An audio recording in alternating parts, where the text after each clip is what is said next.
வணக்கம். Welcome to கதை திரட்டு audio books. இந்த வீடியோவில் நம்ம என்ன கதை கேட்க போகிறோம்னா பிரார்த்தனை சிறுகதை. நம்ம சேனலை இதுவரைக்கும் சப்ஸ்கிரைப் பண்ணாதவங்க சப்ஸ்கிரைப் பண்ணுங்க. பக்கத்தில் இருக்கிற பெல் ஐகானை கிளிக் பண்ணி ஆல்ங்கிற ஆப்ஷனை ப்ரெஸ் பண்ணுங்க. ஸோ தட் நான் போடுற கதைகளை உடனுக்குடனே நீங்கள் கேட்கலாம். வாங்க கதைக்குள்ள போகலாம். காந்தி ஜெயந்தி கொண்டாட்டத்தில் பேசுவதற்காக சென்று கொண்டிருந்தான் ராதாகிருஷ்ணன். குழந்தைகள் பானுவும் சந்திரனும் ஒரே ஆனந்த அரவம் செய்து கொண்டிருந்தனர். தங்கள் தகப்பனார் பேசப் போகிறாரே என்று பெருமை அவர்களுக்கு பெரிதாக இல்லை. தங்களை மேடை மீது உட்கார வைப்பார்களே, மைதானத்தில் நடக்க இருக்கும் வேடிக்கைகளை சௌகரியமாக பார்க்கலாமே என்று அவர்கள் கும்மாளம் அடித்தனர். ராதாகிருஷ்ணனின் மனைவி சுகன்யா அவர்களை பார்த்து மகிழ்வெய்தினாள். மறுகணம் கவலையுற்ற கண்களுடன் தன் கணவனை உற்று நோக்கினாள். ராதாகிருஷ்ணனோ சிலை போல உட்கார்ந்திருந்தான். அவனை சுற்றி அலை மோதும் உணர்ச்சி சுழல்கள் அவனை நாடாமலே சென்றன. அவன் உடல் கல்லால் செதுக்கப்பட்டது போல் அசைவற்று கிடந்தது. அவன் உள்ளமோ வேகமாக முடுக்கிவிட்ட விசையைப் போல் விற்றென்று சுற்றி சுற்றி பல எண்ணங்களையும் நினைவுகளையும் ஆராய்ந்தது. அவர்கள் கூட்டத்தை அடைந்தனர். அதே சிந்தனை தோய்ந்த முகத்துடன் மேடை ஏறினான் ராதாகிருஷ்ணன். சுகன்யா பல தரப்பட்ட எண்ணங்களிலே சிக்கொண்டு மௌனமாக அவனை பின்தொடர்ந்தாள். அன்று ராதாகிருஷ்ணனின் பேச்சில் ஜீவன் சொட்டிற்று, உணர்ச்சி உலுக்கிற்று, அனுபவம் தோய்ந்து நின்றது. பிரார்த்தனா சக்தியை பற்றி அவன் உதிர்த்த பொன்மொழிகள் நிமிர்ந்து நின்று ஜொலித்தன. மகாத்மா காந்தியின் வாழ்க்கையில் பிரார்த்தனையின் முக்கிய ஸ்தானத்தை பற்றி அவன் பேசினான். பிரார்த்தனைக்கு உள்ள மகத்தான மகிமையை பற்றி கூறுகின்ற போது அவன் கேட்போர் இருதயத்தையே தொட்டுவிட்டு வந்தான். அவன் பேசும்போது தன்னுடைய வாழ்க்கையில் பிரார்த்தனை செய்த உதவியை பற்றியே அவன் நினைத்தான் என்பதை அக்கூட்டத்தில் சுகன்யா ஒருவளே அறிவாள். ராதாகிருஷ்ணனின் குரல் கனத்தது. கேட்போர் வதனம் நனைந்தது. அங்கு கூடியிருந்த அனைவரும் அவனுடன் ஒன்றிவிட்டனர். அவன் மெய் மறந்து பேசிக் கொண்டிருந்தான். அவனுடைய அகக்கண்கள் அவனுக்காக, அவன் க்ஷேமத்திற்காக, அவனது குடும்ப நலனுக்காக சதா பிரார்த்தனையிலேயே காலங்கழித்த பாமாவை நாடி சென்று நோக்கி நிலைத்தன. ஆம், தன்னுடைய வாழ்க்கையே பிரார்த்தனையின் மகிமைக்கு ஓர் அத்தாட்சி அல்லவா? சந்தியா காலம். மூல விக்கிரகத்தின் அருகில் ஜனத்திரள் கூடியிருந்தது. தீபாராதனை நடந்து கொண்டிருந்தது போலும். சேம கலங்களின் டன டனவென்ற ஓசையும் மணி ஒலியும் ஆண் பெண்களின் ஹரஹர நாதத்துடன் கலந்து பிரகாரத்தின் சுவர்களிலே முட்டி எதிரொலித்தன. அம்மன் கோயில் எதிரில் தனியாக நின்று மேலும் மேலும் பொங்கி வரும் கண்ணீரை அடக்க முயன்று கொண்டிருந்தாள் பாமா. கண்களில் இருந்து முத்து மாலை தொடுத்தாற்போல் கண்ணீர் துளிகள் தொடர்ந்து உருண்டு ஓடின. புடவை தலைப்பால் நீரை துடைத்துவிட்டு பல்லை கடித்து கொண்டு இதயத்தில் இருந்து பீரிட்டு வரும் துக்கத்தை மேலெழ ஒட்டாமல் விழுங்கி உள்ளழுத்தினாள் அவள். காலடி சத்தம் கேட்டு தலை குனிந்து அவள் வேகமாக நடக்கலானாள். பின்னால் வந்த யுவன் தாண்டி சென்றான். அவன் யாரென்று அறிந்ததும் பாமா மெதுவாக ஒரு பெருமூச்சு விட்டாள். அதற்குள் முன்னே சென்றவன் அவளை திரும்பி பார்த்துவிட்டு ஆச்சரியத்துடன் கூவிக்கொண்டே அவள் பக்கமாக 2 அடி எடுத்து வைத்தான். பாமா, இதென்ன அழுதாயா? உடம்பு சரியாக இல்லையா என்ன என்று கேட்டான் ராதாகிருஷ்ணன். வெகு பிரயாசையுடன் நிறுத்தப்பட்ட கண்ணீர் குபு குபுவென்று மீண்டும் ஊற்றெடுத்தது பாமாவுக்கு. ஒன்றுமில்லை, நீங்கள் பிடிவாதம் பிடிப்பதில் பிரயோஜனமில்லை. அது நடக்காது, தீர்மானமாக சொல்லிவிட்டேன் என்று அவள் மெதுவாக கூறினாள். அந்த விஷயத்தை இனி மறந்து விடுங்கள். பாமா, ஏன்? என்ன நடந்தது? யார் என்ன சொன்னார்கள்? நடப்பதற்கு என்ன இருக்கிறது? சொல்வதற்கு என்ன இருக்கிறது? எனக்கு பிராப்தம் இல்லை என்றுதான் வைத்து கொள்ளலாமே, அவ்வளவுதான். இல்லாவிட்டால் இப்படியெல்லாம் ஏன் நடக்க வேண்டும்? போய்விட்டு வருகிறேன். ராது, என்னை மறந்துவிடு. வெற்றென்று அவ்விடத்தை விட்டு அகன்றாள் பாமா. இதுவரை மரியாதையாக வைத்து பேசிக்கொண்டிருந்தவள் கடைசியாக ஏக வசனத்தில் கூறி முடித்ததில் இருந்தே அவன் தன் தீர்மானத்தை புரிந்து கொண்டிருப்பான் என்றே அவள் நினைத்தாள். தங்கள் இருவருக்கிடையே சிறு பிராயம் முதற்கொண்டு தோன்றிய அபிலாஷையை ஒட்டிய உறவு இன்றோடு அறந்துவிட்டது. மீண்டும் பழைய சிநேக பாவம், விளையாட்டு தோழர்கள் என்ற முறை, அத்தான் அம்மங்காள் என்ற உறவு தவிர வேறொன்றும் இனி இல்லை என்று தெரிந்து கொள்ளாமல் இருக்க அவன் என்ன முடமா? பாமா வெளியே வந்து வீதியை அடையும் போது அவள் கண்கள் சாந்தமாகவே இருந்தன. நடையிலும் தடுமாற்றம் இல்லை. அவளுடைய களங்கமற்ற உள்ளம் சமாதானம் அடைந்து விட்டது. பிற்காலத்தில் இனி எப்படி இருக்க வேண்டும் என்பதை பற்றி திண்மையான திட்டங்களை அவள் மனதில் வகுத்து கொண்டு விட்டாள்.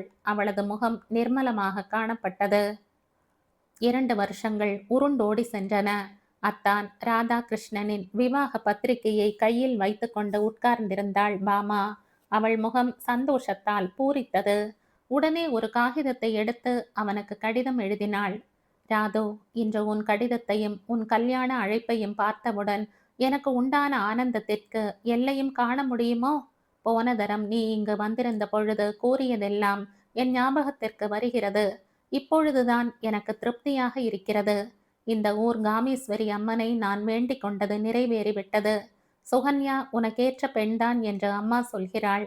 உன் நலனுக்காகவும் உன் குடும்பத்தின் க்ஷேமத்திற்காகவும் என் பிரிய காமேஸ்வரியிடம் பிரார்த்தனை செய்து கொள்வதும் அவளை வழிபடுவதுமே என்னுடைய வாழ்க்கையின் லட்சியமாக இருக்கும். நான் கல்யாணத்திற்கு வர இயலாது. ஊரார் வாய்க்கு பயப்பட வேண்டும் அல்லவா?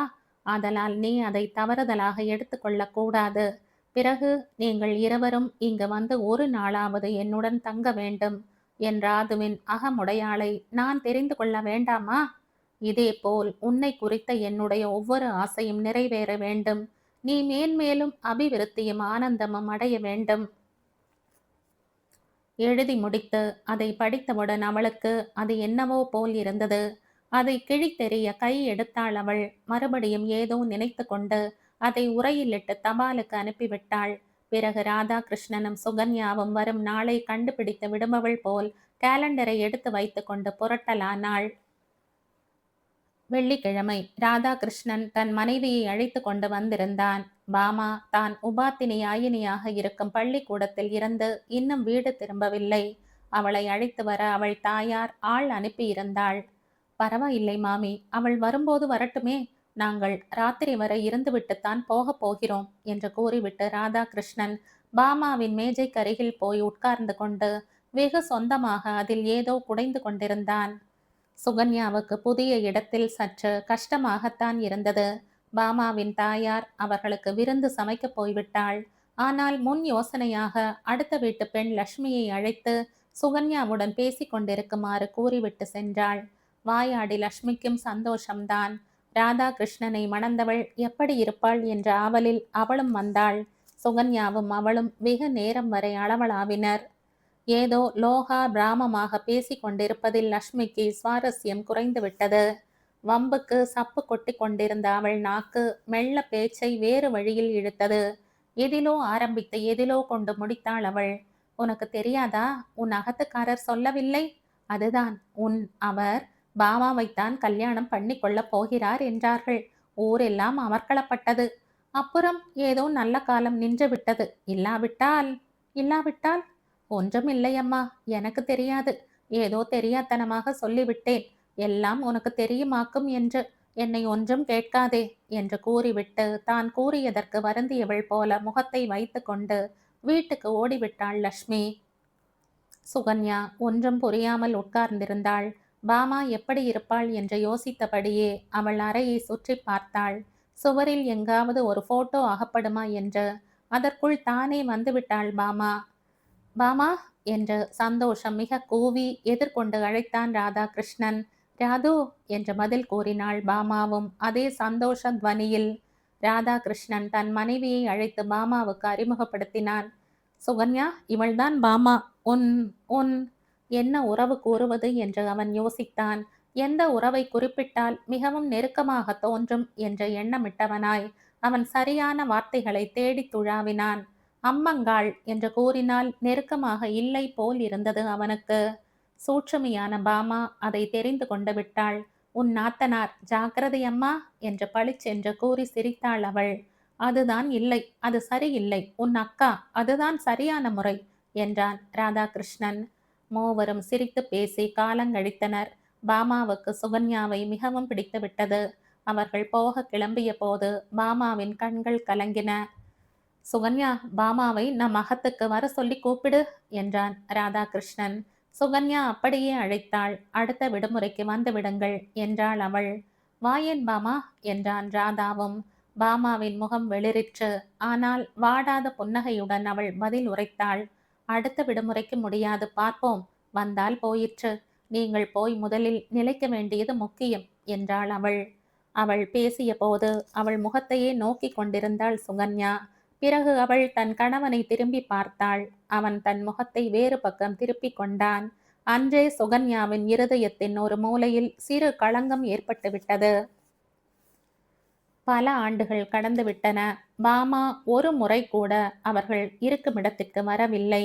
ஆனால் வருஷம் தவறாமல் ராதாகிருஷ்ணன் மட்டும் அவள் இருப்பிடத்திற்கு சென்று வந்தான். சுகன்யாவையும் அழைத்தான். அவள் வர மறுத்துவிட்டாள். முதலில் தனியாக சென்றான். பிறகு குழந்தைகள் பிறந்தவுடன் அவர்களையும் கூட அழைத்து செல்ல ஆரம்பித்தான். சுகன்யாவுக்கு இது இஷ்ட குறைவுதான். ஆயினும் வேறு வழியின்றி பேசாமல் இருந்தாள். குழந்தைகள் சந்திரனும் பானுமதியும் பெரியம்மாவிடம் மிகவும் பற்றுதல் கொண்டனர். சதா அவர்களுக்கு பெரியம்மா நினைவாகவே இருந்தது.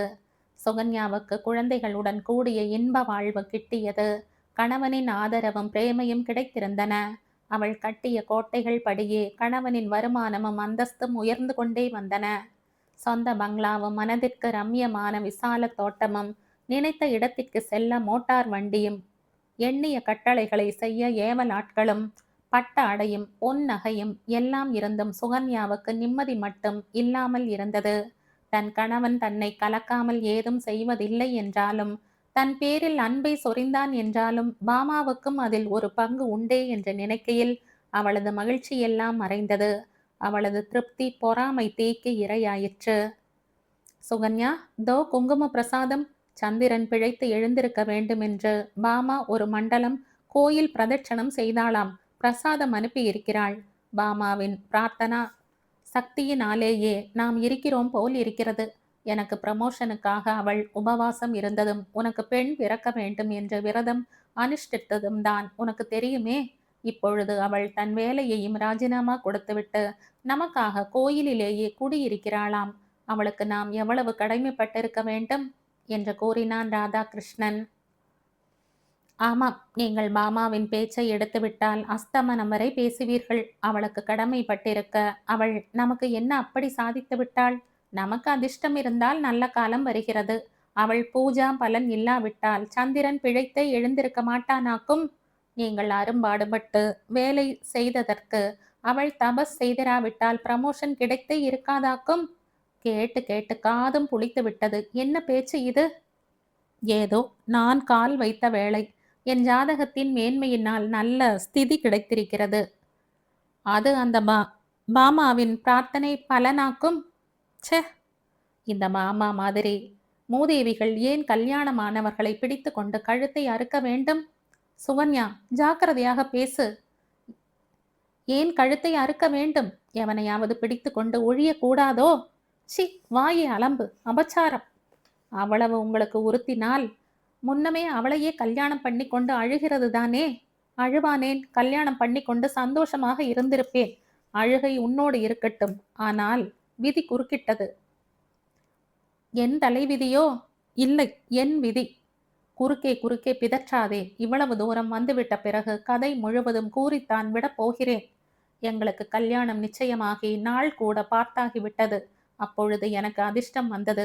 ஆம், அதிர்ஷ்டம். முகூர்த்த நாள் ஒரு வாரம் இருக்கும்போது நான் டெல்லிக்கு ஒரு பேட்டிக்கு போனேன். என்னை அமெரிக்காவுக்கு போவதற்கு தேர்ந்தெடுத்திருக்கிறார்கள் என்றும் 3 நாளைக்குள் டெல்லியில் இருந்து நேரே புறப்பட்டு போக வேண்டும் என்றும் பேட்டியின் மறுநாளே கூறினார்கள். எனது இளமையில் அப்பொழுது உலகத்தில் வேறு ஒன்றுமே முக்கியமாக தோன்றவில்லை. ஊருக்கு கடிதம் எழுதி போட்டுவிட்டு அப்படியே கிளம்பிவிட்டேன்.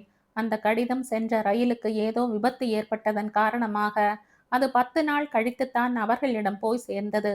என் மாமா முன் கோபக்காரர். காரணமில்லாமல் நான் தன்னை அவமதித்ததாக எண்ணி அதே முகூர்த்தத்தில் மாமாவை அவள் எவ்வளவு மறுத்தும் கேளாமல் வேறு ஒருவனுக்கு ஏற்பாடு செய்து கல்யாணம் செய்து கொடுத்து விட்டார். அவசர கோலம் அள்ளி தெளித்தாளாம் என்பார்கள். பிள்ளைக்கு காக்கை வலி என்று தெரியாமல் காரியம் முடிந்துவிட்டது.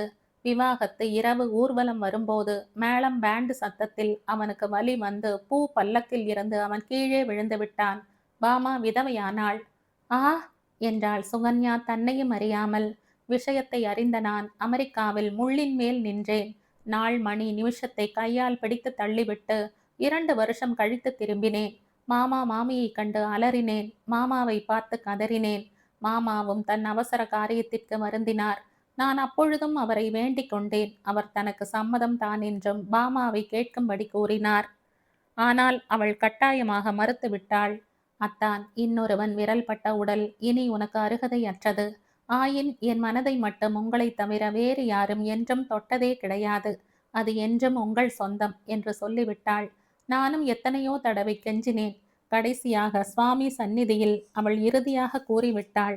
நிராசையுடன் நான் திரும்பினேன். சுகன்யா, இதுதான் அவள் கதை. பாமா நிரபராதி.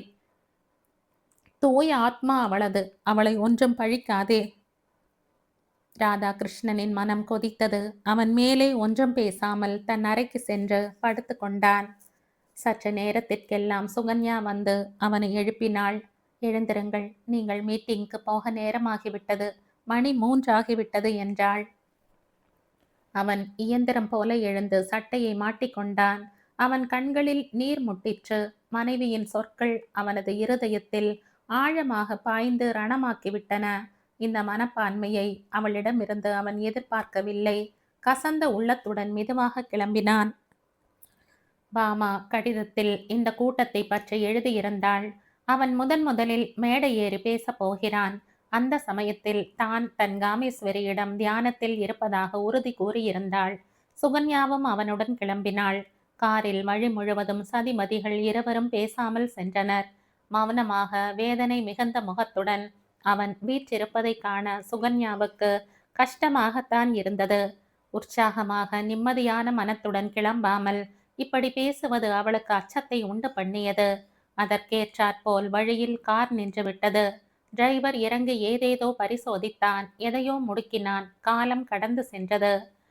சேர வேண்டிய இடத்தை மெல்ல எப்படியோ எட்டியதும் தான் அவளுக்கு மூச்சு வந்தது. அங்கு எத்தனையோ பேர் குழுமி இருந்தனர். தன் கணவனையும் தன்னையும் வெகு மரியாதையுடன் அவர்கள் அழைத்து செல்லும் போது மிக்க மிடுக்குடன் நடந்தாள் சுகன்யா. ராதாகிருஷ்ணன் பேச எழுந்தான். ஸ்ரீ முகம் கூறுவது போல் கடிகாரத்தில் 4 அடித்தது. நல்ல சகனம் என்று நினைத்து கொண்டாள் சுகன்யா. ஆனால் எழுந்த ராதாகிருஷ்ணன் பேச முடியாமல் கடிகாரத்தை பார்த்து ஒரு வினாடி விழித்தான். மறுகணம் ஐயோ மாமா என்று அவன் மெதுவாக கதறியது சுகன்யாவின் செவியில் விழுந்தது. மேடையில் கலவரம் ஏற்பட்டது. மயக்கம் வந்துவிட்டதாக ராதாகிருஷ்ணனை வீட்டிற்கு எடுத்து சென்றனர். சுகன்யா வேதனையுடன் கணவனின் அருகில் உட்கார்ந்திருந்தாள். 4 மணி நேரம் கழித்து அவனுக்கு மெல்ல சுய உணர்வு வந்தது. சார், தந்தி என்ற குரல் கேட்டு திடுக்கிட்டு எழுந்தாள் சுகன்யா. கையில் தந்தியை மறைத்து கொண்டு அவள் திரும்பி வந்தாள். ராதாகிருஷ்ணன் தந்தியை பிரித்து படிக்கும்படி சொன்னான். பாமா, இன்று என்று அவள் ஆரம்பிப்பதற்குள் அவன் குறுக்கிட்டான். ஆம், இன்று 4 மணிக்கு அவள் மாரடைப்பினால் இறந்து விட்டாள் என்றான் சகஜமாக. சுகன்யா ஆச்சரியத்துடன் அவனை நோக்கினாள். ஆம், அதுதான் எழுதியிருக்கிறது. உங்களுக்கு எப்படி தெரியும் என்று கேட்டாள். எனக்கு தெரியும் என்றான் அவன் கண்கள் கலங்க. ராதாகிருஷ்ணனின் மனம் சரியான நிலைமைக்கு வருவதற்கு இந்த 3 வருடங்கள் பிடித்தன. அன்று மேடையில் மயக்கமுற்று விழுந்த பிறகு ஓர் இடத்திற்கும் சென்று பேச அவன் இதுவரை முன்வரவில்லை. காந்தி ஜெயந்தி விழா முடிந்தது. வீடு திரும்பும்போது அவன் மிகவும் சந்தோஷத்தோடும் நிம்மதியாகவும் இருந்தது. அவன் மனம் மிகவும் சாந்தத்தோடும் நிம்மதியாகவும் இருந்தது. அவன் அதரங்களில் லேசாக ஒரு புன்முறுவல் பூத்திருப்பது போல் சுகன்யாவுக்கு தோன்றியது. ஆனால் அவன் நெற்றி சுருக்கங்களற்று அழகாக விரிந்திருந்தது மட்டும் பிரம்மை அல்ல என்று தெரிந்து கொண்டாள் அவள். மெல்ல பேச்சு கொடுத்தாள். இன்று உங்கள் பேச்சு எப்படித்தான் இருந்தது தெரியுமா என்று அவள் அன்பு ததும்ப கூறினாள். ராதாகிருஷ்ணன் ஒன்றும் பதில் கூறாமல் அவள் கையை எடுத்து தன் கைக்குள் வைத்து தட்டி கொடுத்தான். பாமா அக்கா போய்விட்டதனால் நீங்கள் உயிர் சத்தையே இழந்து விட்டீர்கள் என்று நினைக்கிறீர்களே, இன்று பார்த்தீர்களா அவளுடைய ஆத்மா எப்படி உங்கள் அருகே இருந்து உங்களுக்கு சக்தி கொடுத்து விட்டது என்று சுகன்யா கூறிய போது ராதாகிருஷ்ணன் அவளையே உற்று நோக்கினான். நான் இருக்கும் வரை கண்ணுக்கு மறைந்தாலும் உள்ளத்துக்கு மறையாமல் அவள் என் நலனுக்காக பாடுபடுவாள் என்பதை நான் தெரிந்து கொள்ளவில்லை. ஆமாம் சுகன்யா, நீ சொல்வது வாஸ்தவந்தான் என்றான் அவன். அந்த உண்மையை உணர்ந்த மாத்திரத்தில் அவனுக்கு பன்மடங்கு பலம் வந்துவிட்டது போல் தோன்றியது.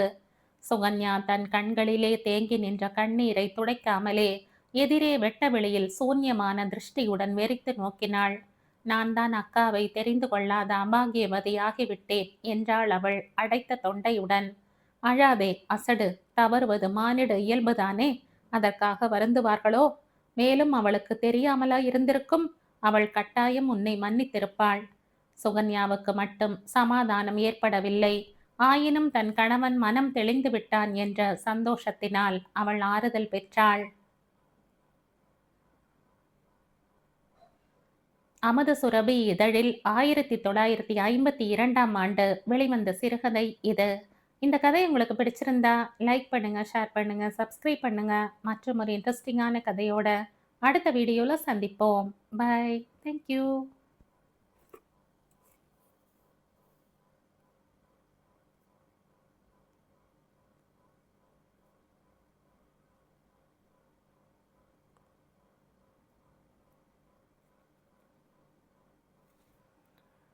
இதோடு இந்த கதை முடியுது. இந்த கதை உங்களுக்கு பிடிச்சிருந்தா லைக் பண்ணுங்க, ஷேர் பண்ணுங்க, சப்ஸ்கிரைப் பண்ணுங்க. மற்றும் ஒரு இன்ட்ரெஸ்டிங்கான கதையோட அடுத்த வீடியோல சந்திப்போம். பை. தேங்க்யூ.